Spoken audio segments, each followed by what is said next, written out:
27.1 प्रस्तावना। पर्यावरण का अध्ययन मानव और प्रकृति के संबंधों की कहानी है। प्रकृति के तीन मूलभूत स्रोत भूमि, जल, वायु पर्यावरण के सशक्त प्रत्यक्ष संघटक हैं क्योंकि वे असंख्य तथा विविध विशाल तथा सूक्ष्म जीवों के वास स्थल हैं। पर्यावरण का अध्ययन इसलिए किया जाता है क्योंकि मानव अपना विकास दूसरे जीवधारियों के मूल्य पर करता है। फलतः वह ऐसे जाल में उलझ गया है जहां उसका अस्तित्व ही खतरे में पड़ गया है। वे अंतर्संबंध जो पृथ्वी पर प्रजातियों का विस्तार करते हैं तथा मानवजाति के लिए लाभदायक हैं, उनका केवल पर्यावरण के अध्ययन द्वारा ही समझा जा सकता है। राष्ट्रों के बीच शक्ति और सुरक्षा का संघर्ष वस्तुतः प्राकृतिक संसाधनों का संघर्ष है। साथ ही यह जीवन की इस पर नाजुक पकड़ की याद दिलाता है क्योंकि मनुष्य तथा प्रकृति के संघर्ष में अंततः प्रकृति की ही जीत होती है। यह एक कपटपूर्ण नाटक की रूपरेखा भी है जिसमें मनुष्य विजयी होने के लिए इस संबंध को विचलित करता है। 27.2 पर्यावरण क्या है? तो पर्यावरण क्या है? पर्यावरण का अर्थ वह सब है जो प्रकृति ने मानव जाति को उपहार में दिया है। साथ ही यह राजनीति द्वारा पृथ्वी पर उत्कीर्ण दीवारों से भी निरपेक्ष है। सरलता से कहें तो भूमि, हवा, नदियां, समुद्र, तालाब, जंगल तथा पृथ्वी पर के सभी वनस्पतियां और जीव जंतुओं के मिलकर पर्यावरण का निर्माण होता है, लेकिन यह इन प्यारे वृक्षों एवं बाघ संरक्षण के अतिरिक्त भी बहुत कुछ है। यह पृथ्वी पर अवस्थित उन सभी पारिस्थितिक संबंधों का प्रभाव है जो इतिहास में निर्धारित समय पर विद्यमान रहते हैं। इस प्रकार यह केवल प्राकृतिक संसाधन नहीं है, बल्कि पुरुष, स्त्री और सभी जीवित जीव जंतु जिसमें छोटा कीड़ा या सूक्ष्म जीव तथा विशाल हेल या हाथी का उनके जैविक तथा अजैविक वातावरण के साथ, उनकी परस्पर निर्भरता तथा आपसी उत्तरजीविता के साथ संबंध भी है। प्रकृति कभी भी अपना उपयोग करने वालों के बीच विभेद या श्रेणीबद्ध नहीं करती है तथा उसके संसाधन सभी प्रकार के उपयोग के लिए उपलब्ध हैं, लेकिन मानवजाति ने विशिष्ट तकनीक का विकास कर तथा एक अपारदर्शी वित्तीय साम्राज्य जो विकास के उदाहरण का पोषण प्रकृति का प्रतिकार करने के लिए करता है, वो बनाकर निरंतर प्रकृति के विरोध में सेनाएं खड़ी की हैं। यह प्रकृति के साथ मानव के संबंध को विकसित करने के बजाय प्रकृति का दमन करता है। 2.1 पर्यावरण की श्रेणी समझ। 2.1 पर्यावरण की श्रेणी समझ। पर्यावरण एक दुर्गाह्य अवधारणा है क्योंकि इतिहास के विभिन्न कालखंडों में विश्व के पर्यावरणविदों ने अलग अलग मत व्यक्त किए हैं। थोरी, हेरिकमैन तथा इमर्सन जैसे प्रारंभिक मीमांसात्मक लेखकों ने जैवनीति की धारणा का उपदेश दिया और प्रकृति के प्रति जिम्मेदारी की भावना तथा संसाधनों में हस्तक्षेप करने के पूर्व पारिस्थितिकी की आधारभूत समझ की वकालत थी। ओरियोडन तथा टर्नर 1983 3 प्रकृति के प्रति चापसी एवं प्रकृति से संबंध आदर्श देवत्व का प्रयोग औद्योगिक समाज की मूल्य व्यवस्था का प्रतिकार करने के लिए किया गया। इस प्रकार के औद्योगिक विकास के अन्य संक्रामण तथा निष्ठुरता ने मानवजाति को अगाध भौतिक संचय की ओर अग्रसर किया। आत्म प्रकृति की स्वयं पर छोड़ देना सर्वोत्तम है। अर्थफस्टर्स U0S0A0 का एक पर्यावरण समूह ने टिप्पणी की, मातृभूमि की रक्षा में कोई समझौता नहीं। पूरे विश्व में ऐसे मौमासात्मक पर्यावरण आंदोलन के समकक्ष हैं। जॉन मूर नामक एक अमेरिकन पर्यावरणविद ने संयुक्त राज्य अमेरिका में एक शक्तिशाली पर्यावरण समूह सियारा क्लब बनाया तथा योसेमाइट नेशनल पार्क के निर्माण को रोकने के लिए जीवन पर्यंत चूरो विल्सन की सरकार से संघर्ष करता रहा, अथवा सुंदरलाल बहुगुणा का टिहरी बांध के लिए संघर्ष या मेधा पाटकर का सरदार सरोवर बांध के विरोध के संघर्ष का नेतृत्व, अथवा केन सारो विवा का नाइजीरिया में ओगोनी लोगों के लिए संघर्ष। ये उग्र पर्यावरणविदों के कुछ उदाहरण हैं। यद्यपि इनके विचार पर बहस नहीं हो सकती है क्योंकि प्रकृति का अस्तित्व मानव के लिए नहीं बल्कि अपने लिए है, तथापि यह राय दी जाती है कि वह मानवजाति के विरुद्ध तथा विकास विरोधी है। यह गलत समझा जा रहा है कि वे मानवजाति की आवश्यकताओं तथा दुख दर्द के प्रति विवेकशून्य हैं। मनुष्य ने प्रौद्योगिकी पर अपने नियंत्रण के माध्यम से प्रकृति की प्रमुख जाति बन जाता है, जिससे अन्य जीव जंतुओं के अस्तित्व पर खतरा उत्पन्न होता है और उसके विलोप तक ले जाता है। मनुष्यों में भी जिनका प्रौद्योगिकी पर अधिक नियंत्रण है, उन्होंने प्रकृति से सर्वाधिक लाभ प्राप्त किए हैं, यहाँ तक कि दूसरों के हिस्से से लाभ उठाया है। उनके आकर्षक विकास की जड़ है अतिक्रमी जनसंख्या, जिसने इस पृथ्वी को अंतिम समापन की ओर अग्रसर किया है। संचय का लाभ और परिणाम था भौतिकवादी तथा उपभोक्तावादी संस्कृति का विकास, जो औद्योगिक क्रांति की देन है। इसने पृथ्वी की वाहक शक्ति पर अतिरिक्त दबाव डालकर मानव जीवन के सामंजस्य को तोड़ दिया है। राष्ट्र प्राकृतिक संसाधनों जैसे लकड़ी, कोयला, लोहा, तेल और अन्य खनिजों के लिए युद्ध कर रहे हैं और अब जल के लिए राष्ट्रों के बीच पूर्ण युद्ध की बढ़ती घटनाएं सामने आ रही है। 27.22 पर्यावरण की समकालीन समझ। राष्ट्र जैसे जैसे विकसित और भौतिक रूप से समृद्ध होते हैं, में संसाधन समाप्त हो जाते हैं तथा यह सत्य है कि इन संसाधनों के उपयोग के बिना कोई प्रगति नहीं हो सकती। हालांकि यह समाज विज्ञान का एक सबसे बड़ा विरोधाभास बन गया है। फिर भी इस प्रगति को इस रूप में मोड़ा जा सकता है कि संसाधनों का उपयोग अधिक न्यायसंगत तथा उदारता पूर्वक किया जाए और उनके पुनरुज्जीवन एवं पुनः आवेशित करने के लिए अधिक समय दिया जाए। वास का संतुलन वर्तमान पीढ़ी तथा भविष्य की पीढ़ी के हिस्से के बीच भी होना चाहिए, साथ ही सभी जीवित जीव जंतुओं के प्रदत्त समय के हिस्से का संतुलन भी होना चाहिए। 2.3 पर्यावरण की मूलभूत समझ।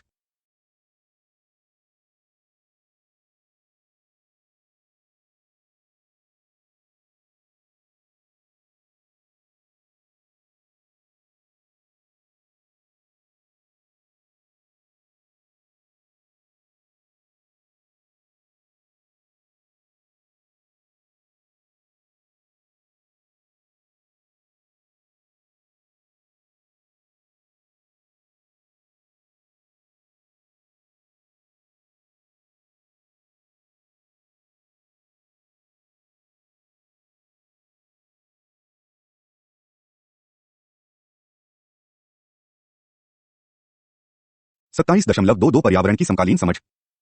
राष्ट्र जैसे जैसे विकसित और भौतिक रूप से समृद्ध होते हैं, में संसाधन समाप्त हो जाते हैं तथा यह सत्य है कि इन संसाधनों के उपयोग के बिना कोई प्रगति नहीं हो सकती। हालांकि यह समाज विज्ञान का एक सबसे बड़ा विरोधाभास बन गया है। फिर भी इस प्रगति को इस रूप में मोड़ा जा सकता है कि संसाधनों का उपयोग अधिक न्यायसंगत तथा उदारतापूर्वक किया जाए और उनके पुनरुज्जीवन एवं पुनः आवेशित करने के लिए अधिक समय दिया जाए। वास का संतुलन वर्तमान पीढ़ी तथा भविष्य की पीढ़ी के हिस्से के बीच भी होना चाहिए, साथ ही सभी जीवित जीव जंतुओं के प्रदत्त समय के हिस्से का संतुलन भी होना चाहिए। 2.3 पर्यावरण की मूलभूत समझ। पर्यावरण अपने साथ राष्ट्रों के बीच सामाजिक आर्थिक असमानता की समस्या लाता है। प्रौद्योगिकी शक्ति तथा विज्ञान के सहारे उत्तर के समृद्ध राष्ट्रों ने दक्षिण के निर्धन राष्ट्रों के संसाधनों को निचोड़ लिया है और जीवित रहने के प्रयास में इन निर्धन राष्ट्रों ने बहुत कम मूल्य में अपने बहुमूल्य संसाधनों को उत्तर के राष्ट्रों को बेच दिया है। धरती का भूदृश्य प्रौद्योगिकी दृष्टि से आक्रमण तथा भौतिक दृष्टि से अंडवादी राष्ट्रों के हाथों बंधक हो गया है। इसने लोभ के विरोध में भविष्य दृष्टि तथा एक संस्कृति के विरोध में प्रकृति की विविधता को खड़ा किया है। जब संसाधन विलुप्त हो जाते हैं तो सर्वप्रथम उनके साथ वे जमीनी, आदिवासी और अधीनस्थ समुदाय भी खो जाते हैं जो युगों से इन पर जीवन यापन करते रहे हैं। वाणिज्य और व्यापार को वैश्विक संस्थाएं जैसे गेट G7 वर्तमान में रूस के जुड़ने से G8 तथा विश्व बैंक संसाधनों के उपयोग की नीति को सहायता देने के लिए ही बनाई गई हैं। पर्यावरण के अधपतन की स्थितियों के खुलासे ने इससे प्रभावित राष्ट्रों समाज को उत्तर के शक्तिशाली राष्ट्रों के विरोध में एकीकृत किया है। यह विश्व 21वीं शताब्दी को 6 बिलियन जनसंख्या की भयंकर चुनौती का सामना कर रहा है, जो शीघ्र ही बढ़कर 10 बिलियन के आसपास होने वाली है। साथ ही यह सीमित और विलुप्त होते हुए पृथ्वी से उपलब्ध सीमित और विलोप हो रहे संसाधनों के माध्यम से महत्वाकांक्षी रूप में उच्च जीवन स्तर की ओर बढ़ रही है। यह संघर्ष अपनी सर्वाधिक निर्णायक अवस्था में है, क्योंकि यह निर्णय प्रक्रिया की अंतिम लहर की ओर जा रहा है, जो पृथ्वी की तथा इसमें हमारी अपनी उत्तरजीविता को निश्चित करेगा। 27.3 पर्यावरण पर बहस के प्रमुख मुद्दे। आज पर्यावरण का अध्ययन उन महत्वपूर्ण विषयों के बारे में है जो राष्ट्रों को जीवमंडल, उनके संसाधन, लोकतंत्र और राष्ट्र राज्य व्यवस्था की रक्षा के लिए होगा। अंतर्राष्ट्रीय राजनीति ने जिस प्रकार कार्य किया तथा राष्ट्रीय संसाधन नीति और दूसरे देशों को राजनीतिक व्यवस्था को प्रभावित किया, इसका अब रूपांतरण हो रहा है। द्वितीय विश्व युद्ध के बाद उपनिवेशवाद के हटने से लेकर अमेरिका के द्वितीय विकास शताब्दी के आरंभ में प्रकाशित the limits to growth report तक राष्ट्रीय नीतियों ने दो धारणाएं संस्थापित की जो औद्योगिक क्रांति के साथ ही वितरण में हैं। पहला यह कि प्रकृति का अस्तित्व मानव के लिए है और दूसरा कि पर्यावरण संरक्षण विकास विरोधी, प्रकृति विरोधी तथा प्रौद्योगिकी विरोधी है। 27 मार्च 2001 संसाधनों की कमी तथा अल्पविकास 1972 के स्टॉकहोम के अधिवेशन, जिसके बाद द लिमिट्स टू ग्रोथ के प्रकाशन ने तेजी से बढ़ते हुए प्रौद्योगिकीकरण को आश्चर्यचकित कर दिया। साथ ही राचेल कार्सन की पुस्तक द साइलेंट स्प्रिंग के प्रकाशन ने उन लोगों की उदासीनता और चुप्पी को हिलाकर रख दिया जिन्होंने खड़े होकर जंगल और वन्य जीवों के विनाश को प्रकृति और खाद्य श्रृंखला का गैर जिम्मेदार रसायन विस्तार तथा सामुदायिक संसाधन व्यवस्थाओं के धीरे धीरे विलोप होते हुए विनाश को देखा।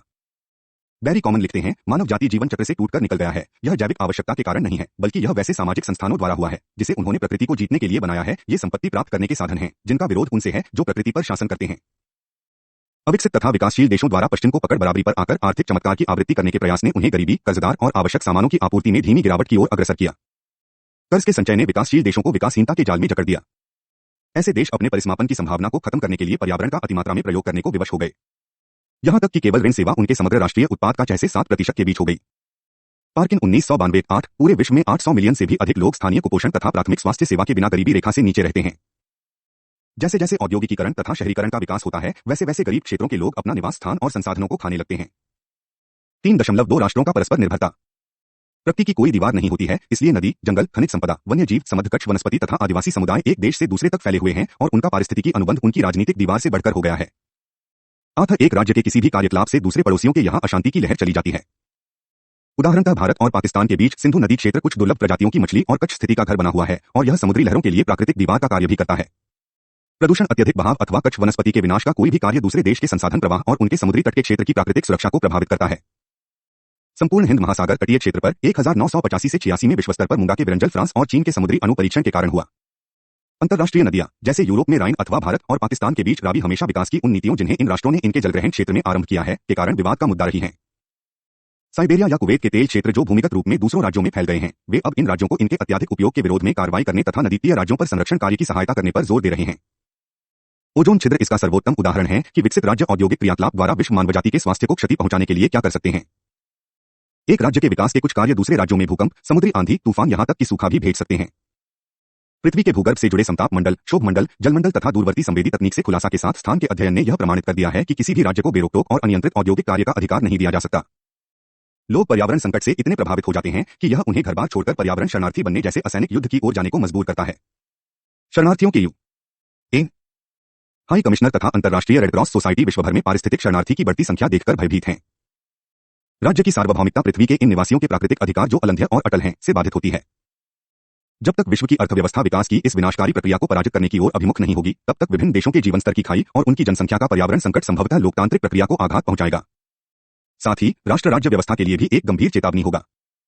तुलनात्मक राजनीति का अध्ययन और सुरक्षा वार्ता प्रतिध्वनिक व्यवस्था की राजनीति से प्रभावित होते हैं, जिसका अंतर्राष्ट्रीय क्षेत्र में शक्ति के लिए हो रहे एक सशक्त युद्ध में अंतर्राष्ट्रीयकरण किया है।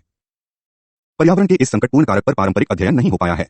जिसने पूरे विश्व को राजनीतिक व्यवस्था में अधिक पारस्परिक निर्भरता प्रदान की थी। साथ ही इसने आर्थिक रूप से सशक्त राज्यों द्वारा बहुप्रचारित और प्रोत्साहित विकास नीतियों के रहस्य का भी खुलासा किया है। केंद्रीय रूप से योजनाबद्ध तथा नियंत्रित अर्थव्यवस्था और मुक्त व्यापारियों की औद्योगिक विकास की नीति पर अंधविश्वास के कारण हुए भ्रम निवारण ने पर्यावरण के लिए सबसे खराब संघर्ष पैदा किया है।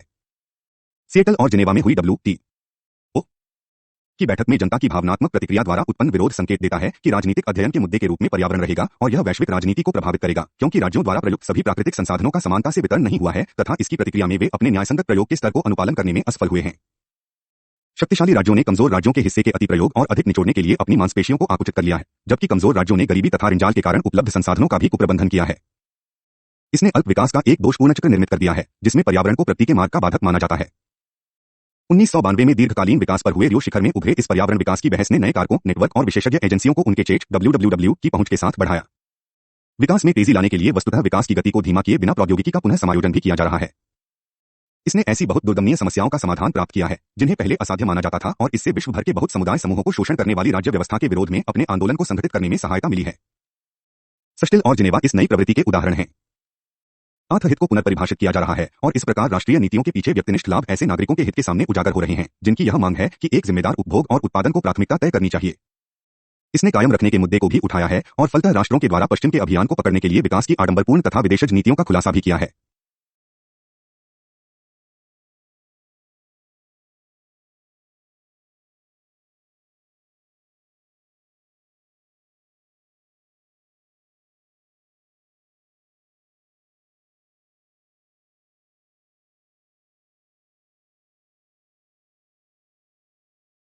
तीन दशमलव तीन विकास को कायम रखना एक ऐसा मुद्दा है जो याद दिलाता है कि यदि पर्यावरण एक बार खो जाए तो उसे पुनः प्राप्त करना न केवल कठिन बल्कि कभी कभी असंभव भी है।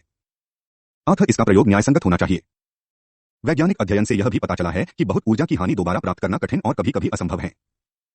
पर्यावरण अर्थशास्त्री जॉर्जेस क्यूरोगेन 1971 लिखते हैं कि थर्ड लॉ ऑफ थर्मोडायनामिक्स के अनुसार मुक्त ऊर्जा के एक चार अप्रकट ऊर्जा के रूप में परिवर्तित हो जाने पर उसे पुनः प्राप्त नहीं किया जा सकता। इस प्रकार गैर जिम्मेदार विकास लंबे समय में होने के बजाय प्रतिगामी के रूप में बदल सकता है। अर्थ राष्ट्र जिन नीतियों का अनुसरण करते हैं उन्हें निम्नलिखित आधारभूत सिद्धांतों का पालन करना चाहिए जिनमें कायम रखने का मूल विचार समाहित है। वाहक सामर्थ्य का मुद्दा 1933 में एल्डो लियोपोल्ड ऐसे प्रारंभिक लेखकों में थे जिन्होंने इसे संतृप्ति बिंदु के रूप में परिभाषित किया, जिस पर एक विशेष प्रजाति के चराई जानवरों ने उस बिंदु को समीप गए जहां चारागाह की गुणवत्ता की सामान्य और निरंतर गिरावट के बिना और अधिक व्यक्तियों को सहारा नहीं दे सके। यह हवा और पृथ्वी पर रसायन के प्रयोग अथवा नदियों और समुद्र के अत्यधिक बहाव पर लागू है, जो भूमि की उत्पादकता में धीमी गिरावट से खाद्य की उपलब्धता को कम करता है और मछली पकड़ने में भी कमी लाता है। हवा में प्रदूषण उत्पादनकारी जनसंख्या को जीवन अवधि को कम करता है और देश के स्वास्थ्य बजट को बढ़ाता है। अर्थ उत्पादन और खपत की बाध्यता तथा बाहरी सीमा को विकास एवं व्यापार निर्णयों में समाविष्ट किए जाने चाहिए। अंतरा उत्पादन तथा अंतः उत्पादन समता तथा न्याय के मुद्दे पृथ्वी के संसाधनों का प्रयोग केवल कुछ शक्तिशाली राष्ट्रों की विलासिता के लिए नहीं किया जा सकता को प्रौद्योगिकी के क्षेत्र में अग्रणी है। इन संसाधनों जैसे हवा, पानी, भूमि, जंगल और तेल का समानता से वितरण होना चाहिए। राष्ट्रों को इन संसाधनों की सुरक्षा और संरक्षण के लिए पर्यावरण स्तर का पालन करना होगा। प्रत्येक देश को ऐसे संस्थान और नियम बनाने होंगे जो संरक्षण अभियान की सहायता करें। वैश्विक स्तर पर राष्ट्रों को ऐसे संस्थान बनाने होंगे जो तकनीकी दृष्टि से शक्तिशाली राष्ट्रों को अपने नागरिकों के उच्च जीवन स्तर के लिए विश्व संसाधनों के विनाश को रोक सकें। संरक्षण इन संसाधनों पर भावी पीढ़ी के अधिकार की भी रक्षा करता है, क्योंकि यह उन सभी का है जो इस पर रहते हैं, साथ ही उनका भी है जो इस पर रहने आने वाले हैं। अतः वर्तमान पीढ़ी द्वारा पृथ्वी के सीमित सामर्थ्य की विलासिता का आनंद उठाने का मूल्य उन्हें चुकाना होगा जो बाद में इस विनष्ट पृथ्वी के निवासी होंगे। कायम रखना यह मांग करता है कि आने वाले समय में पृथ्वी पर निवास करने वालों के हिस्से के उपयोग पर प्रतिबंध लगाया जाए। समुदायों और वन्य जीवों के आवास अधिकार मानव तथा अमानवीय जनसंख्या का उनके आवास से विस्थापन प्राकृतिक पारिस्थितिकी प्रणालियों के जीवन चक्र को अस्त व्यस्त कर देता है। एल्को लियोपोल्ड ने भूमि और प्रकृति के संबंध पर सुंदर विचार किए हैं। वह लिखते हैं, सभ्यता स्थिर और निरंतर रहने वाली पृथ्वी की गुलाम नहीं, जैसा कि प्रायः समझा जाता है। यह मानव जीव तथा अन्य जीवों और पौधों तथा मिट्टी के बीच परस्पर एवं अन्योन्याश्रय सहयोग की अवस्था है जो किसी के भी असफल होने पर किसी भी क्षण टूट सकता है। भूमि की लूट में राष्ट्रों को बेदखल किया है और मौका आने पर फिर कर सकता है। ऐसी सरकार जो आवास अधिकार की रक्षा नहीं करती, यह कायम जीवन के चक्र को तोड़ती है, क्योंकि वहां निवास करने वाले सबसे छोटे सूक्ष्मजीव की भूमिका भी वहां के निवासी समुदाय के जीवन चक्र में होती है। 3.4 राष्ट्रीय सुरक्षा के बदलते परिदृश्य।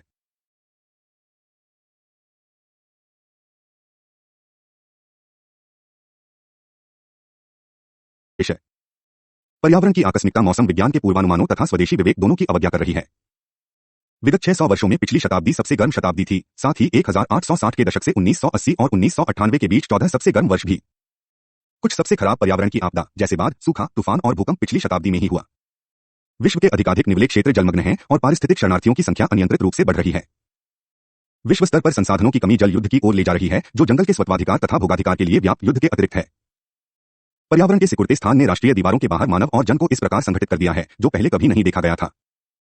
पर्यावरण एक उच्च श्रेणी की राजनीतिक समस्या हो गई है।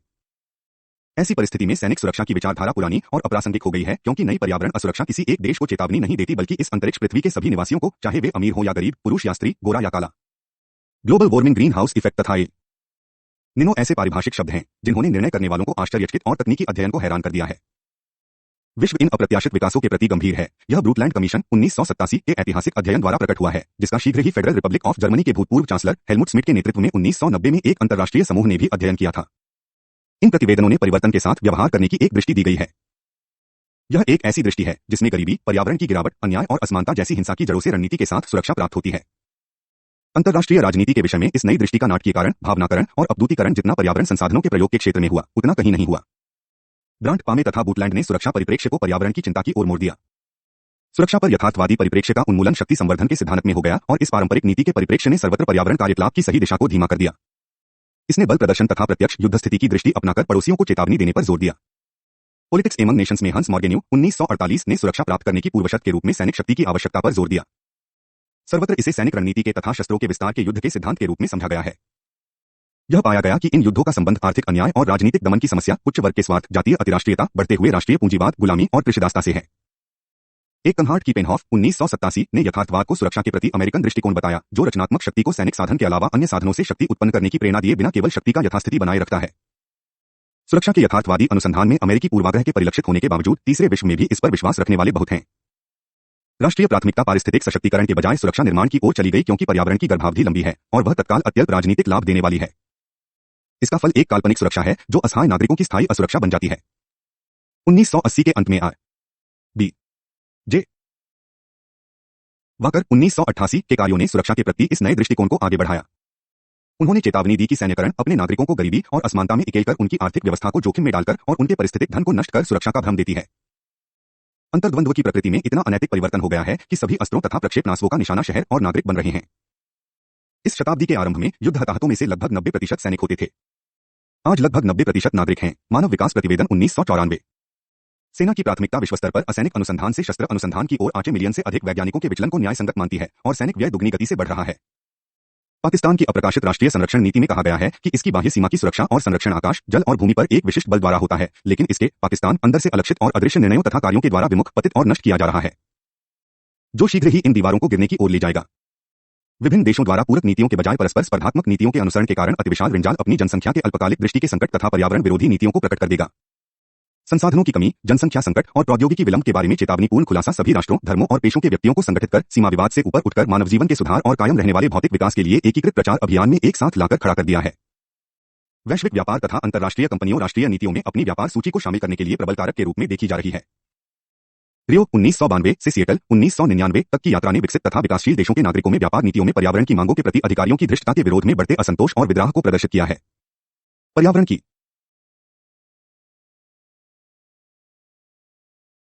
पर्यावरण तथा विकास की बहस। पर्यावरण की सुरक्षा का संबंध हमेशा औद्योगिक प्रक्रिया की दिखाई देने वाली धीमी गति से जोड़ा जाता है। इसका कारण यह है कि बहुत से सरल उपायों की कार्यप्रणाली तथा सस्ती प्रक्रियाएं जो संसाधन प्राप्ति की सीमा और समुदाय अधिकार को प्रभावित करती है, जो तेज उत्पादन तथा विकास के लिए प्रयुक्त होती हैं।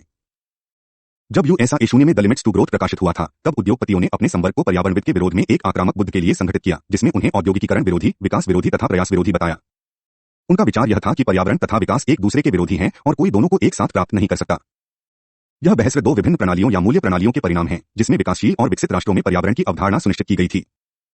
हालांकि संरक्षण आंदोलन में वर्ग अर्थ है, इस दृष्टिकोण से कि इससे उत्पन्न सामाजिक शक्ति कमजोर कृषि व्यवस्था पर खतरा बन सकता है, जो विश्व के 40% लोगों की आजीविका को निर्धारित करता है। भारत में इसे खूबसूरत वृक्ष और बाग संरक्षण कहा गया है। 1972 में संयुक्त राष्ट्र में उभरे विवाद से यह स्पष्ट था, जब विकासशील देशों के लिए पर्यावरणीय संरक्षण की आवश्यकता को पूर्णतया निम्न रखा गया। कई के लिए यह असामयिक होगा कि वे अपनी प्रशासकीय ऊर्जा को नए संस्थान या उपकरण गठित करने में लगा दे। सन 1972-27 यह आरामपूर्वक मान लिया गया कि पर्यावरणीय क्रिया विकास के होने तक रुक सकती है, और इस प्रकार एक तरफ विकसित राष्ट्र पर्यावरणीय रूप से स्वच्छ प्रौद्योगिकी के लिए अनुदान के प्रति अपने उत्तरदायित्व से स्वयं को पृथक कर रहे हैं, तो दूसरी तरफ जीव विभिन्नता शोषण और जलवायु परिवर्तन को सीमित करने के प्रति अपने भार को समाप्त कर रहे हैं। इसी अवधि में रसायन उद्योग, कृषि व्यवसाय, जैव प्रौद्योगिकी शोध तथा अणु अस्त्र का प्रचुर मात्रा में कार्यक्रम आदि से जो बहिर्स्राव हुआ, उसके कारण दक्षिण के भोरे से ही स्रोतों का नाश किया। ओजोन होल, ग्रीन हाउस प्रभाव तथा समुद्री स्तर में वृद्धि के रूपों में लाक्षणिक अभिव्यक्ति उत्तेजक औद्योगिकीकरण का यथार्थ बन गया, जो विकसित राष्ट्रों द्वारा अपनाया गया। यह मुख्य कमजोरी जो पर्यावरणीय इतिहास में उस मूल स्रोत से प्राप्त हुआ था, विश्व को ऐसे मंच पर ले गया जहां समाधान सर्वथा नई समस्याओं के साथ मिलती थी। स्टैकहोम सम्मेलन में 26 मुख्य प्रस्ताव और 109 सिफारिशें पारित किए गए। किंतु पुनर्वीक्षण जो 10 वर्षों पश्चात हुआ, उससे यह पता चला कि न सिर्फ जनसंख्या विस्फोट में विकास को अवरुद्ध किया है, बल्कि वायु, जल और भूमि में सघन मात्रा में जीवविष टॉक्सिन के कारण भी, जिसने धरती को मानव नियंत्रण के बाहर प्रदूषित किया गया है। संकटापन्न पौधे और जीव जंतु की सूची बढ़ गई है, जिससे मानव जीवन के अस्तित्व पर खतरा है। 1980 के विश्व संरक्षण रणनीति ने पहली बार समस्या जांच पड़ताल का अनुपातिक रूप से बेहतर दृष्टिकोण उपस्थित किया, जिसमें विकासात्मक प्रक्रिया को पर्यावरणीय विषमता के साथ मिलाया गया था। इस प्रकार अंतर संबंधन और अन्योन्याश्रयता दोनों की नींव पड़ी। पर्यावरण तथा विकास के बीच ज्ञात विभाजन को खत्म कर दिया और निम्नलिखित क्षेत्रों में 3 शाखदार कार्रवाई का सुझाव दिया गया है। एक आवश्यक पारिस्थितिकीय प्रक्रिया तथा जीवन समर्थक प्रणाली का अनुरक्षण, एक आनुवंशिक विभिन्नता का संरक्षण, एक प्रजातियों तथा पारिस्थितिकीय की प्रणाली का बहनीय उपयोग। हालांकि विश्व संरक्षण रणनीति राजनीतिक तथा सामाजिक परिवर्तन लाने की आवश्यकता से काफी दूर था, जिसे संरक्षण उद्देश्यों को प्राप्त करने के लिए आवश्यक समझा जाता है। उसी वर्ष ब्रेंट कमीशन प्रतिवेदन ने भी गरीब देशों में पर्यावरणीय अपकर्ष के कारण विकासात्मक नीतियों पर खतरों को स्वीकारा। फिर भी यह प्रतिवेदन भी कई पूर्वाग्रहों को दर्शाने में विफल रहा, जो अंदर से पर्यावरणीय परिप्रेक्ष्यों को तोड़ा रहा है। पर्यावरण की इस समस्या की ओर एक समीकृत और संपूर्ण अवधारणा, प्राकृतिक संसाधनों को बांटने की वैश्विक राजनीति में हस्तक्षेप किया गया, जो कि संसाधनों के स्तर और उपलब्धता तथा विश्व भर में उपभोग प्रणाली का संकेत देता है। संसाधनों को बांटने का यह पहलू, जो पर्यावरण विकास विभाजन को जोड़ता है, उसे 1987 के ब्रटलैंड कमीशन प्रतिवेदन द्वारा किए विश्लेषण ढांचे में लाया गया और उसके आगे का विस्तार 1992 के रियो बैठक में हुआ, जब कार्यक्रम 21 ने क्षेत्रों को रेखांकित किया, दोनों उत्तर तथा दक्षिण में खतरे के संकेत को भेजा। इसे उन राजनीतिक तथा सामाजिक संरचनाओं में बहुत गहरा अतिक्रमण करते हुए पाया गया, जिसका वैश्विक शासन व्यवस्थाओं पर प्रभुत्व है। संरक्षण के लिए पर्यावरणीय ढांचा उन नीतियों से संबद्ध था जिन्हें जनसंख्या, शहरीकरण, सामाजिक विकास और महिलाओं की समस्याओं का सामना करने के लिए अपनाया गया है, और वहीं पर पर्यावरण एवं विकास की ओर एक संयुक्त और समन्वय आधारित अवधारणा ने अपनी जड़ें मजबूत की। रियो सम्मेलन में, जिसे अधिक उचित रूप में पर्यावरण और विकास पर विश्व सम्मेलन या पृथ्वी शिखर सम्मेलन कहा जाता है, यह भलीभांति समझ लिया गया कि पर्यावरण और विकास को पृथक भागों में विश्लेषण नहीं किया जा सकता है, क्योंकि धनी और निर्धन राष्ट्रों के बीच तथा प्रबल समूह और निम्न समुदायों में संसाधन बांटने के वर्तमान ढांचे पर प्रश्न चिन्ह उठाता है। विकास नीतियों के मूलभूत विवादों को इसने उठाया। अंतर्राष्ट्रीय दाता एजेंसियों द्वारा लिए गए विकास परियोजनाओं की कीमत कौन अदा करता है और कौन लाभान्वित होता है? औद्योगिकीकरण प्रणाली के माध्यम से वायु और जल में छोड़े गए जीवावशेष, ईंधन, वन तथा प्रदूषण के उपभोग प्रणाली के विश्लेषण ने इसका पर्याप्त प्रमाण दिया कि उत्तर औद्योगिकीकृत राज्यों की उपभोग संसाधनों को बांटने का यह पहलू, जो पर्यावरण विकास विभाजन को जोड़ता है, उसे 1987 के ब्रटलैंड कमीशन प्रतिवेदन द्वारा किए विश्लेषण ढांचे में लाया गया और उसके आगे का विस्तार 1992 के रियो बैठक में हुआ, जब कार्यक्रम 21 ने क्षेत्रों को रेखांकित किया, दोनों उत्तर तथा दक्षिण में खतरे के संकेत को भेजा। इसे उन राजनीतिक तथा सामाजिक संरचनाओं में बहुत गहरा अतिक्रमण करते हुए पाया गया, जिसका वैश्विक शासन व्यवस्थाओं पर प्रभुत्व है। संरक्षण के लिए पर्यावरणीय ढांचा उन नीतियों से संबद्ध था जिन्हें जनसंख्या, शहरीकरण, सामाजिक विकास और महिलाओं की समस्याओं का सामना करने के लिए अपनाया गया है, और वहीं पर पर्यावरण एवं विकास की ओर एक संयुक्त और समन्वय आधारित अवधारणा ने अपनी जड़ें मजबूत की। रियो सम्मेलन में, जिसे अधिक उचित रूप में पर्यावरण और विकास पर विश्व सम्मेलन या पृथ्वी शिखर सम्मेलन कहा जाता है, यह भलीभांति समझ लिया गया कि पर्यावरण और विकास को पृथक भागों में विश्लेषण नहीं किया जा सकता है, क्योंकि धनी और निर्धन राष्ट्रों के बीच तथा प्रबल समूह और निम्न समुदायों में संसाधन बांटने के वर्तमान ढांचे पर प्रश्न चिन्ह उठाता है। विकास नीतियों के मूलभूत विवादों को इसने उठाया। अंतर्राष्ट्रीय दाता एजेंसियों द्वारा लिए गए विकास परियोजनाओं की कीमत कौन अदा करता है और कौन लाभान्वित होता है?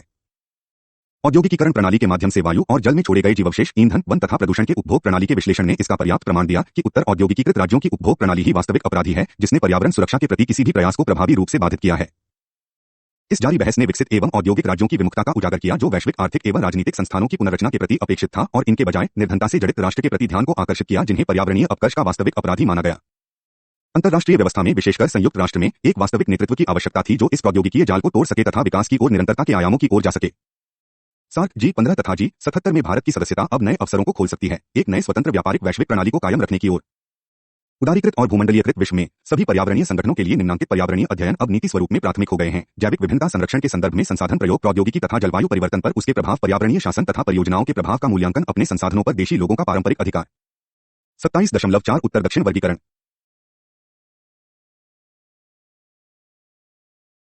27.4 उत्तर दक्षिण वर्गीकरण। 1972 के स्टॉकहोम सम्मेलन से यह स्पष्ट होता जा रहा था कि विकसित एवं विकासशील राष्ट्रों की प्राथमिकताएं प्रमुख रूप से भिन्न होती हैं तथा दोनों उसकी प्राप्ति की इच्छा रखते हुए वैश्विक गर्गावरणीय सम्मेलनों में लॉचिंग के माध्यम से पूरा करती है। प्रत्येक सम्मेलन के सामने यह स्पष्ट होता जा रहा था कि औद्योगिकीकरण तथा तीसरे विश्व के बीच का ध्रुवीकरण अधिक सशक्त और दृढ़ हुआ है, जैसे कि दो पृथक्कृत विश्व। धरती को ग्रह के रूप में दृष्टिगत करना, जहां दोनों रहते थे, अब संसाधन आवंटन की उभरती राजनीति तथा संरक्षण दोनों उत्तरदायित्व को बांटने में अस्पष्ट है। विकसित एवं विकासशील राष्ट्रों के भिन्न परिप्रेक्ष्यों से जो विवाद उभर कर आया, वह उपभोक्ता आवश्यकता बनाम मूलभूत आवश्यकता के मुद्दों पर केंद्रित था, और साथ ही मौलिक पर्यावरण के संबंध, उनके तीसरे विश्व में असाध्य ग्रामीण गरीबी के साथ तथा उनकी सरकार की नीति प्राथमिकता संरक्षण कदमों में विकसित राष्ट्र द्वारा प्रयोग की गई वाक्य रचना और शब्दावली विकासशील राष्ट्र से भिन्न थी, और इसके अलावा पहले की पर्यावरणीय नौतियां वैश्विक निगमों से बहुत अधिक प्रभावित थी। बहस से यह भी उभर कर आया कि जबकि G8 के विकसित विश्व व्यापार पर एकाधिकार तथा सशक्तिकरण में ज्यादा रुचि रखते तथा ताकि बाजार लेनदेन को उदार किया जा सके, विकासशील विश्व सर्वथा वैश्विक व्यापार कार्यक्रम में अधिक न्याय और समान बांट की चेष्टा करते थे, जो अधिक यथोचित पुनर्वितरणीय कार्यक्रम था ताकि पर्यावरणीय न्याय प्राप्त हो सके। दक्षिण से संसाधनों के प्रवाह को तर्कसंगत बनाने के लिए कई समूह उभर कर आए। अंतर्राष्ट्रीय संस्थानों का निर्माण हुआ ताकि आर्थिक आधार पर अपनी नीतियों की वैधता ठहरा सके। उत्तर और दक्षिण के बीच अधिक विभाजन ब्रेटन वुड आर्थिक संस्थान के परिणामस्वरूप था, जिससे उत्तर के औद्योगिक राज्यों के पक्ष में असमान व्यापार कानून को प्रोत्साहित और सुरक्षित किया। 1964 में यूएनसीटीएडी के सेक्रेटरी जनरल के रूप में रॉल्फ प्रेविशर ने विवेकपूर्ण रूप यह चेतावनी दी कि यदि यही आर्थिक प्रणाली जारी रही तो उत्तर को अपने बाजार संभावनाओं को समाप्त करना होगा, क्योंकि उनका व्यापार दक्षिण के कम विकसित राष्ट्रों के आर्थिक एवं सामाजिक कल्याण के साथ प्रत्यक्ष रूप से जुड़ा था। इसलिए उन्होंने यह प्रस्तावित किया कि उत्तर को कम से कम अपनी जीएनपी का प्रतिशत योगदान दक्षिण के विकास के लिए करना होगा। हालांकि 1992 में पृथ्वी शिखर सम्मेलन होने तक दक्षिण इस वित्तीय प्रतिबद्धता के लिए अभी भी उत्तर से मांग कर रहे थे, जिसे वे प्राप्त करने में विफल हुए। सिर्फ 4 दाता राष्ट्र अब मिलकर इस अनुदान को पूरा करते हैं। नॉर्वे 1.04%, स्वीडन 0.94%, नीदरलैंड 0.94% तथा डेनमार्क 0.94%।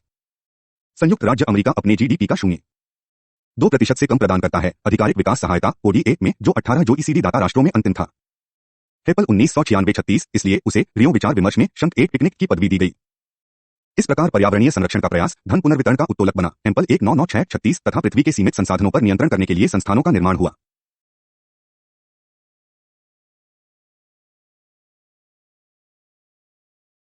उत्तर दक्षिण विभाजन एक साधारण भूराजनीतिक विभेद है जो द्वितीय विश्व युद्ध से ही वैश्विक शक्ति की राजनीति का विवरण है। धनी राष्ट्र जो किसी स्तर के आरामदायक औद्योगिक विकास प्राप्त कर चुका है वह G8 के समूह में सम्मिलित है, जबकि दक्षिण के कम विकसित राष्ट्र G77 के समूह में। G8 मौद्रिक धन और प्रौद्योगिकी पर नियंत्रण करता है, जिसके माध्यम से वह दक्षिण द्वारा मजबूरी में बेचे गए कच्चे माल से लाभ प्राप्त करता है, क्योंकि दक्षिण प्रौद्योगिकीय और वित्तीय रूप से पिछड़ा हुआ है। हालांकि G77 दक्षिण के 125 राष्ट्रों से अधिक पर नियंत्रण रखता है, जिनके पास बहुत अधिक जैविक विभिन्नता है, किंतु उनके पास विश्व के सर्वाधिक निर्धन क्षेत्र भी है, जिसका कारण है पर्यावरणीय रूप से नष्ट भूमि और वन। दक्षिण के इन राष्ट्रों के लिए उत्तर से अनुदान प्राप्त करना तलवार की धार पर चलने जैसा था, किंतु अनुदान प्राप्ति के कारण पारिस्थितिकीय औपनिवेशिकता से भी बचना जैसा था, जो सहायता की शर्त के रूप में आता है। रियो शिखर सम्मेलन के दौरान उत्तर और दक्षिण के बीच का विभाजन जैविक विभिन्नता सभा के मामले में और अधिक बढ़ा। सबसे धनी जैविक विभिन्नता का 70% 12 बृहद विभिन्नता राष्ट्रों में केंद्रित था: Mexico, Colombia, Ecuador, Peru, Brazil, Zaire Madagascar, चीन, भारत, मलेशिया, इंडोनेशिया तथा ऑस्ट्रेलिया। विकसित राष्ट्रों की इच्छा थी कि विकासशील राष्ट्रों को अपनी जैविक विभिन्नता संसाधनों के संरक्षण और संरक्षण के लिए कदम उठाना होगा। फिर भी अधिकतर मूल जैविक विभिन्नता के सुरक्षा कार्यक्रमों में प्रति वर्ष लगभग $10 अरब से $14 अरब तक की लागत होती थी, जबकि आनुवंशिक संसाधनों से प्राप्त प्रौद्योगिकीय लाभ पश्चिम अंतरराष्ट्रीय निगम TNC की जेब में जाती है। विश्व संरक्षण मॉनिटरिंग केंद्र 1992। इसलिए नाजुक समस्याएं जैसे जैव प्रौद्योगिकी पेरेंट अधिकार की भूमिका तथा अधिक विवादास्पद बौद्धिक संपदा अधिकार ने जैविक विभिन्नता सम्मेलन की स्वीकृति पर जटिलता बढ़ाई। अपनी सबसे बड़े व्यापार साथी अमेरिका द्वारा सभी विषमता और सशक्त विरोध के बावजूद कनाडा सर्वप्रथम औद्योगिक राष्ट्र बना, जिसने JUSCAN बेड निषेध के प्रतिरोध में जैविक विभिन्नता के सम्मेलन CBD का समर्थन किया। जैविक विभिन्नता सम्मेलन के प्रति 3 मुख्य उद्देश्यों की प्रतिबद्धता थी, जो विकसित एवं विकासशील राष्ट्रों के दीर्घकालिक सहयोग की समन्वयता योजना से संबद्ध है।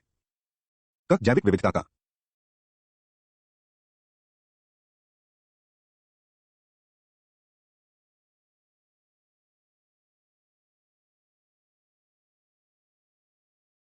संरक्षण। जैविक संसाधनों का कायम रहने वाला प्रयोग। आनुवंशिक संसाधनों के प्रयोग से प्राप्त लाभ को उचित और समान रूप से बांटना।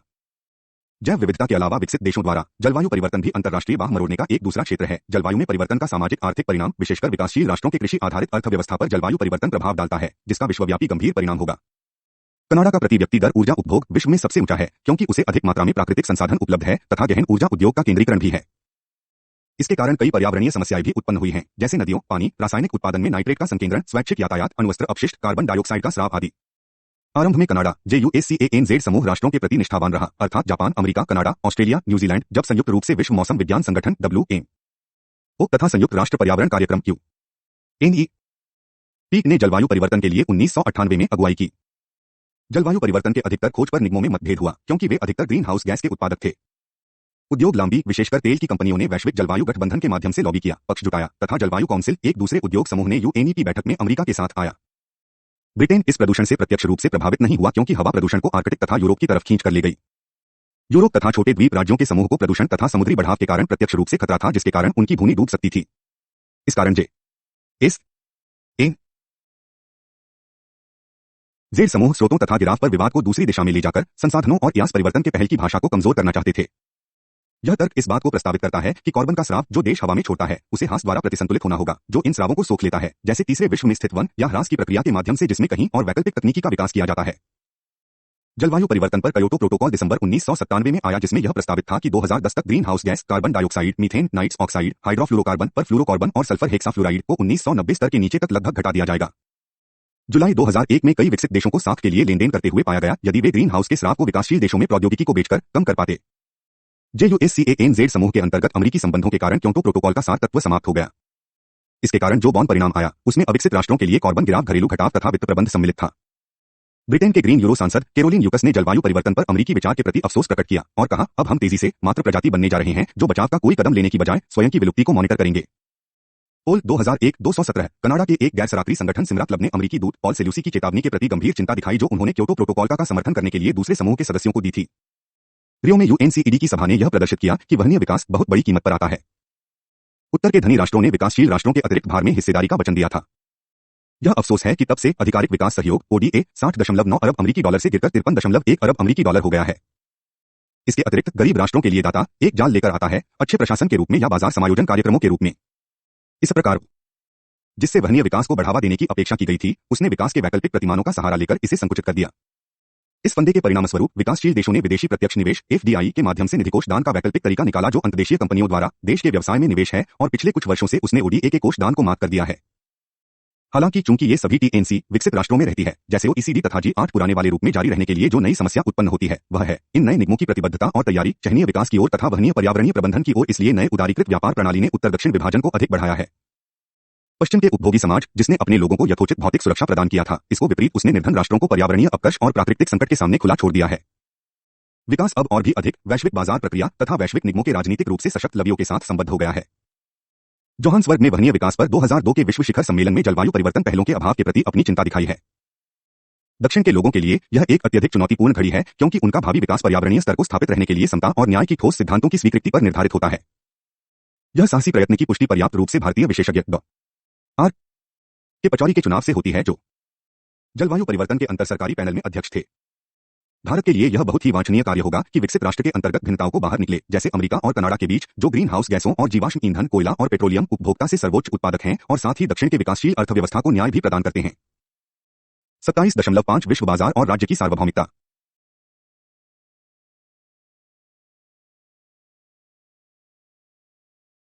27.5 विश्व बाजार और राज्य की सार्वभौमिकता। पर्यावरण संरक्षण और व्यापार के कायम रहने वाली प्रणाली के प्रति किसी भी क्रिया पर विचार या नियोजन में बाजार एक महत्वपूर्ण कारक बन गया है।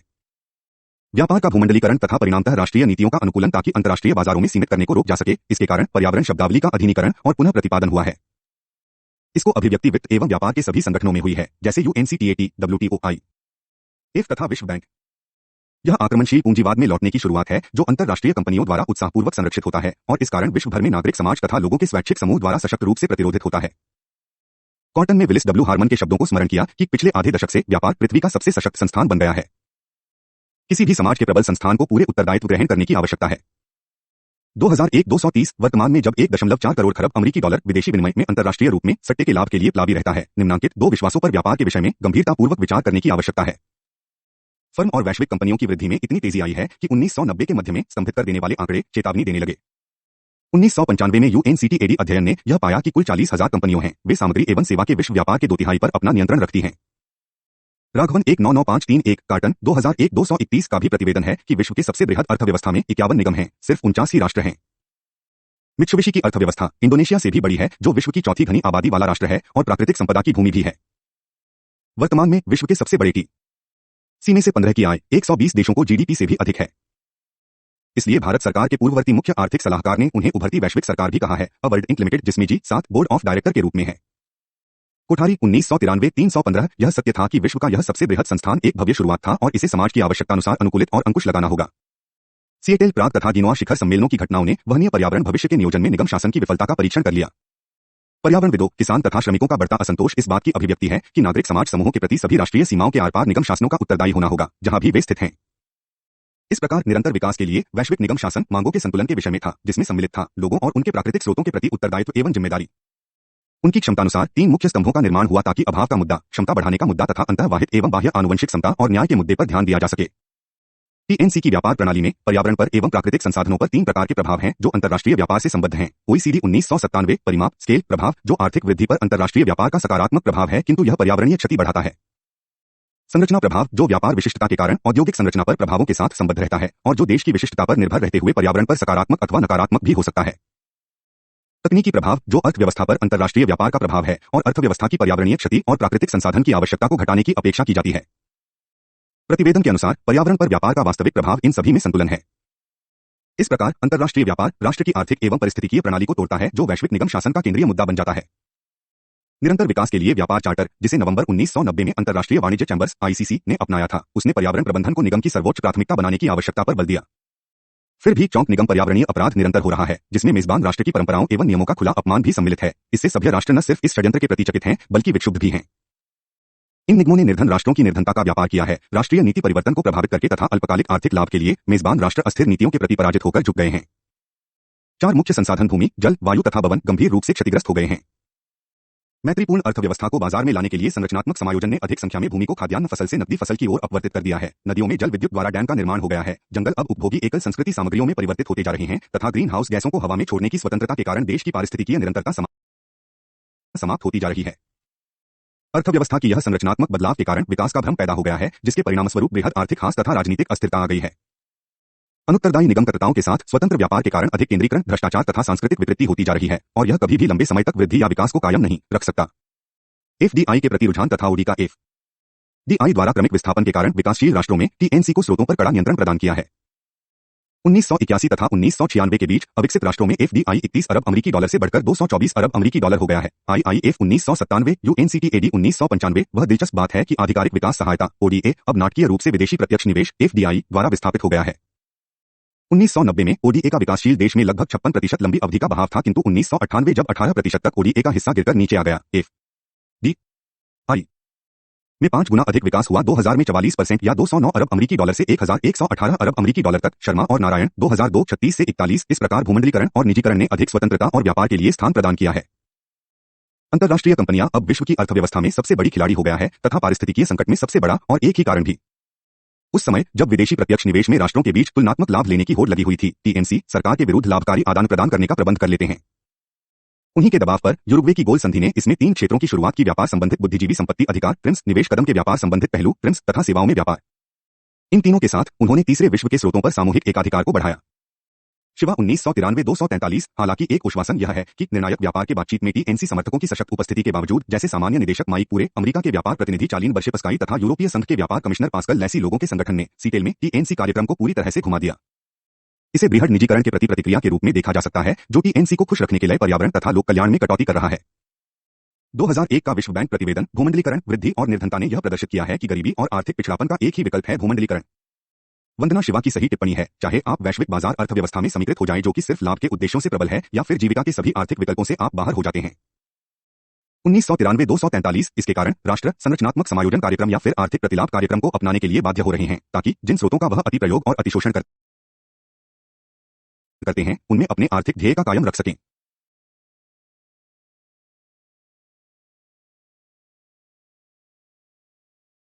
महाराष्ट्र में एनरॉन थर्मल पावर स्टेशन का मामला यह सिद्ध करता है कि टीएनसी बेहिसाबी धन की बृहद मात्रा के प्रयोग के माध्यम से राष्ट्रीय सरकारों के ऊपर बहुत प्रभावी है, ताकि विकासशील राष्ट्रों में पर्यावरणीय अनर्थकारी परियोजना को आगे बढ़ाया जा सके। 27.6 नागरिक समाज आंदोलन। औद्योगिकीकरण एवं शहरीकरण की तेजी से होती प्रक्रिया के कारण विकास विशेषज्ञों ने स्थानीय मानव या पशु समुदायों की जीविका आवश्यकता तथा उत्तरजीविता के बारे में सोचे बिना विकास की बृहद परियोजनाएं आरंभ की। पारिस्थितिकी प्रणाली निष्ठुरतापूर्वक समाप्त की गई क्योंकि उनके प्रभाव के सही आकलन में कमी थी और इस प्रकार प्रकृति के संतुलन की कमी में विघ्न उपस्थित करता है। इस दशक से राज्य तथा समाज के बीच दूरी हो गई है और उसके परिणामस्वरूप राज्य के अन्यायों के विरुद्ध समाज अपने को सशक्त करता जा रहा है। 1980 दशक में बड़ी संख्या में कई बृहद परियोजनाओं को देखा गया, जैसे ऊर्जा उत्पादन, खुदाई, उत्खनन और मांस उत्पादन। इसके कारण अत्यधिक वन कटाई, नदियों में बांध बनाना तथा भूमि, नदी, वायु और गीली जमीनों का प्रदूषण, दुधारू जानवर और चारागाह का अभाव हुआ, जिसके कारण बड़ी संख्या में गांव के लोग प्रभावित हुए। इस कारण वन कटाई को रोकने के लिए कई आंदोलन हुए, जैसे हिमालय में चिपको आंदोलन तथा पश्चिमी घाटियों में अपिको कुद्रमुख ऊर्जा परियोजना के विरुद्ध साइलेंट वैली आंदोलन, गढ़वाल क्षेत्र में टिहरी पावर प्रोजेक्ट के विरुद्ध नर्मदा आंदोलन, नर्मदा जो मध्य प्रदेश, महाराष्ट्र एवं गुजरात के निकट है, उसके ऊपर सरदार सरोवर परियोजना। सरकार के महत्वाकांक्षी आधुनिकीकरण योजनाओं के विरुद्ध गांव वालों ने स्वयं को संगठित किया। हैदराबाद के कुछ अंतर्राष्ट्रीय कंपनियों द्वारा स्थापित यंत्रीकृत कसाईखानों के विरुद्ध न सिर्फ कसाईयों ने विरोध किया, बल्कि गांव वालों को गौ संरक्षण समूह में भी, क्योंकि उन्हें अपनी सबसे अच्छी नस्लों को इस उच्च कोटि की मंत्रीकृत पशुवध में खोने का डर था। बनारस में सर्व सेवा संघ, बिहार में गंगा मुक्ति आंदोलन, पन्ना मुक्ति आंदोलन, मन्नू रक्षा कूटा, कोयलकारो, मुंशी सत्याग्रही तथा विश्व मछुआरा संगठन। अंत में दिसंबर 1992 में जन आंदोलन के लिए राष्ट्रीय संधि के निर्माण से लगभग 150 से अधिक जमीनी स्वर के संगठन एक साथ आए। पश्चिमी नागरिक समाज में भी विशिष्ट मुद्दा आधारित समूह के रूप में दृढ़ीकरण, जैसे tree sitters, friends of the earth firsts आदि कुछ ऐसे आरंभ करता है जो नष्ट करने की राज्य शक्ति के विरुद्ध लोगों की चेतना को दृढ़ करते हैं। हालांकि इस नागरिक समाज बुद्धिकरण ने राज्य प्रशासन की तरफ से गंभीर प्रतिक्रिया उत्पन्न की है। केन सारो बीवा की हत्या जो नाइजीरिया में शेल कंपनी के विरुद्ध आंगोनी कबीला संरक्षण समूह का नेता था, बिहार में गंगाराम कुलुडिया की हत्या जो इचाकरहाई विस्थापित संघ का नेतृत्व करता था तथा कबीलीय महिलाओं का बलात्कार, अफ्रीका में ग्रीन बेल्ट आंदोलन के विरोध करता और भारत में नर्मदा बचाओ आंदोलन ये कुछ जातियां हैं जो राज्य द्वारा किए गए हैं, जिसके फलस्वरूप विश्व भर में मानवाधिकार आंदोलन का दृढ़ीकरण और पुनर्निर्माण हुआ है। दिसंबर 1999 के सिएटल सम्मेलन पर्याप्त रूप से राष्ट्रीय एवं सैद्धांतिक सीमाओं के बाहर नागरिक समाज समूह के एकीकरण और समीकरण को प्रदर्शित कर चुका था ताकि विश्व की पर्यावरणीय नीतियों पर G8 राष्ट्रों की प्रभुत्व पर प्रश्न विहुन उठा सके। पर्यावरण और विकास पर संयुक्त राष्ट्र का सम्मेलन, जिसे पृथ्वी शिखर सम्मेलन भी कहते हैं, 2 वर्षों की व्यापक तैयारी का परिणाम था जिसमें 35,000 लोग, 106 सरकारों और राज्यों के प्रमुख और 9,000 पत्रकार सम्मिलित थे। यह शिखर सम्मेलनों, लोकहित समूहों, गैर सरकारी संगठनों तथा व्यवसाय समूहों को जो TNC प्रतिनिधियों के माध्यम से अप्रत्याशित पहुंच प्रदान की। विश्व में जारी असंतुलित उत्पादन और उपभोक्ता स्तर तथा आधिकारिक विकास सहायता ODA के घटता स्तर को पर्यावरणीय निरंतरता का दुश्मन माना गया है। इसे ओटावा में विकास समिति के 64वें सम्मेलन में 18 नवंबर 2001 को भारत के वित्त मंत्री श्री यशवंत सिन्हा की अध्यक्षता में अपनाया गया। सम्मेलन की कार्यवाही की मुख्य चिंता थी गरीबी घटाने की रणनीतियों का आकलन। आगे वाशिंगटन में अप्रैल 2002 में आयोजित विकास वित्त सम्मेलन F में इस पर विचार किया गया। सम्मेलन में के प्रवाह को बढ़ाने पर बल दिया तथा निजी क्षेत्र एवं नागरिक समाज के साथ सरकारी एजेंसियों के समन्वय पर भी जोर दिया ताकि गरीबी उन्मूलन क्रियाओं को सुधारा जा सके। पर्यावरण अब बहुत राजनीतिक होता जा रहा है तथा भूमंडलीय राजनीति के साथ जटिलता पूर्वक जुड़ रहा है। ईमेल, फैक्स तथा दूरभाष के माध्यम से संचार जाल का विस्तार होने से पर्यावरणीय क्रियाओं में क्रांति आ गई है और हठीली सरकारें उनके प्रति अधिक संवेदनशील हो गए हैं। अंतर्राष्ट्रीय स्तर पर फैले गैर सरकारी संगठन जैसे सिराकल, friends of earth, Greenpeace, world life fund, green camp, विज्ञान एवं पर्यावरण केंद्र, नर्मदा बचाओ आंदोलन, जन आंदोलन के लिए राष्ट्रीय संधि तथा नवदन्य अपने विभिन्न मूल के बावजूद एक साथ मिलकर काम करते हैं। बढ़ते नागरिक समाज विरोधों के परिणाम स्वरूप आधिकारिक निर्यात साख क्रियाओं के पर्यावरणीय आकलन के लिए बहुस्तरीय प्रारूप का उत्तरदायित्व OECD राष्ट्रों ने लिया जो कि बहुसंख्यक TNC का घर होता है। इस ढांचे का उद्देश्य है पर्यावरण पर सामान्य अवधारणाएं तथा आधिकारिक समर्थित निर्यात साख तथा OECD समर्थित परियोजना के पर्यावरणीय आकलन के लिए न्यूनतम आवश्यकताओं को गठित करता है।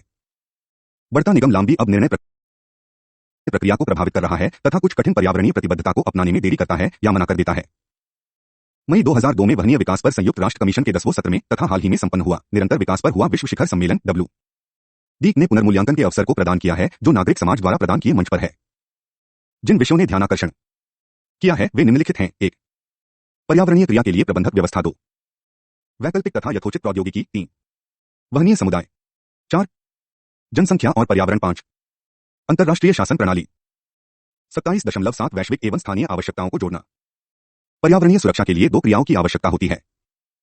एक वैश्विक स्तर पर जहां अंतर्राष्ट्रीय व्यापार संस्थान अंतर्राष्ट्रीय कंपनियों की प्रणाली को बढ़ावा दे रहे हैं तथा दूसरी क्रिया को जमीनी स्तर तक जाना होगा जहां संसाधनों का उत्पादन होता है तथा उन लोगों के नियंत्रण से स्वामित्वहरण हो जाता है जो सामान्यतः आदिवासी जातियां वन में रहने वाले अधीनस्थ या ग्रामीण जोग होते हैं। जो समस्या रहती है या फिर देश के लिए आगे बनी रहेंगी वह है प्राकृतिक संसाधन की नीतियों में संस्थागत तथा नियंत्रणकारी परिवर्तन की प्रक्रिया। अधिक FDI के बहाव के लिए त्रासदी जमीनी स्तर के समाजों द्वारा उठाए गए पर्यावरणीय मांगों के लिए खतरा है। व्यापार एवं पर्यावरण में कम विनिमय के लिए राज्यों को समझौता करते पाया गया है। अच्छे प्रशासन के लिए इसमें कुछ मुख्य परिवर्तनों की आवश्यकता है जो पारदर्शिता, उत्तरदायित्व तथा समुदाय के संपत्ति अधिकारों के अधिक प्रभावी स्पष्टीकरण को सुनिश्चित करता है। विकासशील और संक्रमणात्मक अर्थव्यवस्था को अपने प्रयासों में अधिक सहयोग, समन्वय और समकक्ष करने की जरूरत है जो अंतर्राष्ट्रीय संगठनों में विशिष्ट एवं विशेषज्ञ समूह के साथ मिलकर होनी चाहिए जिससे कि FDI के यथाचित बहाव पर नियंत्रण रख सकें। FDI कॉन्फिडेंस इंडेक्स 2001 36 से 38 जैसा कि एक समूह जिसे हम वैश्विक निगम शासन फोरम कहते हैं अपने कार्यक्रमों का वह विश्लेषण करता है कि अच्छा शासन प्रतिस्पर्धात्मक लाभ का स्रोत है तथा सामाजिक आर्थिक प्रगति के लिए भी महत्वपूर्ण है। 2002-1 इसके कारण विकास और पर्यावरण के बीच कृत्रिम प्रौद्योगिकी, क्षेपण तथा व्यापार स्थगन के लिए दरवाजा भी खोलता है। भारत तथा अन्य तीसरे विश्व में पर्यावरण सुरक्षा के लिए निम्न आय लचीलापन है। इस कारण FDI नीतियां निरंकुश और विवादास्पद होते हैं। उनकी सरकार शासन में कई नीतियों पर समझौता तथा व्यापार स्थगन भी करती है। एनरॉन के खुलासे ने भारत में FDI के बहाव के तथ्य को दर्शाया है। निष्पक्ष, पारदर्शी तथा शासन के उत्तरदायी का गठन करके इस परिस्थिति से बचा जा सकता है। पर्यावरण संबंधी कार्रवाई के लिए मानक निर्धारित करने के बारे में पूरी बहस सामान्य विरासत, समता और सुरक्षा की ओर ले जाती है जो विकास पर अंतर्राष्ट्रीय विचार विमर्श से दूर की बात रहती है। पर्यावरण संबंधी शासन में उनका समावेशन विश्व के राजनीतिक आर्थिक संस्थाओं के पुनर्गठन की मांग करता है। पर्यावरणीय क्रिया के लिए प्रजातांत्रिक शासन एक शुरुआत है किंतु TC की प्रधानता ने संस्थानों के प्रजातांत्रिक कार्यान्वयन को नष्ट कर दिया। विचारात्मक प्रजातंत्र की मांग जिसमें नागरिक स्वयं को स्वशासन में प्रत्यक्ष रूप में सम्मिलित करते हैं या फिर अधिक सहयोगी प्रारूप जिसमें प्रतिनिधियों को वास्तविक मुद्दों को अपहरण करने की स्वीकृति नहीं है। हेम्पेल 1996 218 इसके कारण विद्वान स्क्यूमैकर के प्रचलित सिद्धांत पर वापस लौटते हैं अर्थात छोटा सबसे सुंदर है। छोटे समूह का गठन जो इलेक्ट्रॉनिक माध्यम का अधिक प्रयोग समस्या के मौलिक सर्वेक्षण के लिए करते हैं किसी खुले लोक विवाद में आने के पहले जिसमें लोक संचार का अत्यधिक प्रयोग होता है। लघु स्तर का मतदान जो समस्या पर गहन सार्वजनिक चर्चा करने के बाद ही किया जाता है इसे ही विचारात्मक प्रजातंत्र कहते हैं। इसमें अधिक संभावना है कि इस प्रकार की विचारात्मक प्रजातांत्रिक प्रणाली का उचित प्रबंधन स्वयंसेवी और पंधारी समूह के सहयोग से होता है और आज औपनिवेशिक, गुप्त और सत्तावादी पर्यावरण शासन प्रणाली का यह एक महत्वपूर्ण विकल्प है जो कि वैश्विक निगम की उभरती प्रणाली अब नियंत्रण के लिए आसान मान रही है। सहयोगी और विचारात्मक प्रजातंत्र में नए परीक्षण एक तरफ सामुदायिक संसाधन प्रबंधन की विभिन्नता को सुरक्षित रख सकते हैं और दूसरी तरफ संरक्षण नीतियों में पहुंचकर उसे समाज के कार्यान्वयन स्तर तक ले जाते हैं, जहां बड़े नौकरशाही पर्यावरणीय क्रिया एवं निष्क्रियता के उपकरण के रूप में व्यर्थ हो जा सकते हैं।